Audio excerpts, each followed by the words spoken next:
There are a number of new technologies coming into the shipping industry. Many of them are here to actually save fuel costs for the ship owners.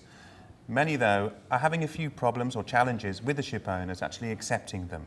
Now, there are ideas such as the Flettner rotor, and with me is James Rhodes, the managing partner of Magnuss. You've got a new idea which is similar to the Flettner rotor, but not quite the same. There are a few technical and significantly technical differences. What's your impression of the shipping industry? You've been here for about 2 years trying to get your product heard about.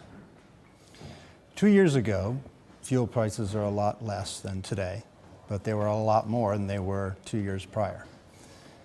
Shipping has got a situation. There's an acute problem with costs being a large percentage of operating costs right now, over 2/3.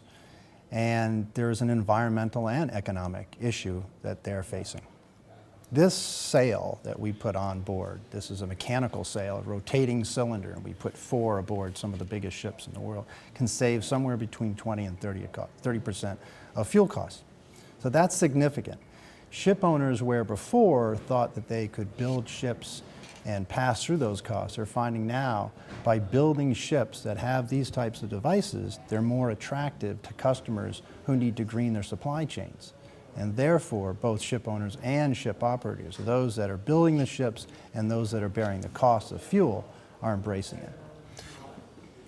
The idea of putting a Flettner rotor, as you say, is not a new one. It's an old technology. The idea of using wind power effectively is nothing new. It's been around for centuries. What are the challenges that you see you've got to overcome with the shipping industry? Are they still as conservative as they used to be? Well, all of those challenges are really the advantages of using wind, aren't they? The commerce of shipping overseas is centuries old, and the trade winds haven't changed, and ports have been developed over these periods of time because of the trade winds. And as a result of our technology, we're simply leveraging that. Now, the Flettner rotor was a technology developed in the 1920s by an aviator named Anton Flettner, who retrofitted a schooner by taking off its mast and putting 2 hollow cylinders that rotated and harnessed the wind like a conventional sail, but was much more efficient.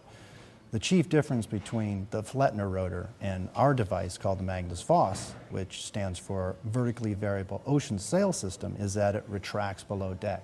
Thereby, it's an industry overlay. It doesn't impede the loading and unloading of cargo and can be taken down in foul weather. Where are you in the development of your product, and what are the next steps that you've got to go through? Well, for the past 2 years, we founded the company in early 2010. We've been spending a lot of time and resources to get the design right.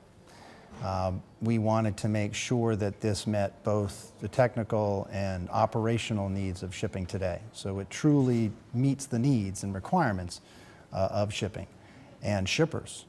We are finished with design. We're vetting the engineering. We will get it classed like every device that goes on a ship, as a ship is classed itself.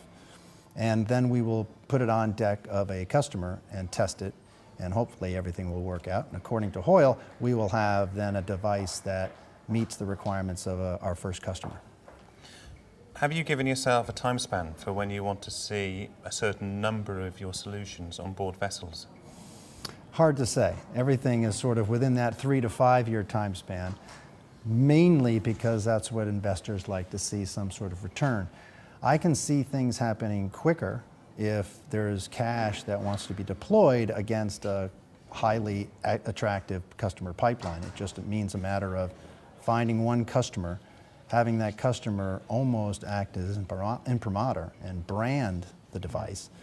At that point, because the industry is really burdened by the same cost structure, everyone should want that device as quickly as possible. Otherwise, they're going to be fighting against the low-cost producer. Have you found the financial or the investment appetite for these kind of technologies beginning to grow? There's a lot of talk about the need for new investment in technologies, for solutions that the shipping industry may not even accept at the moment that it has.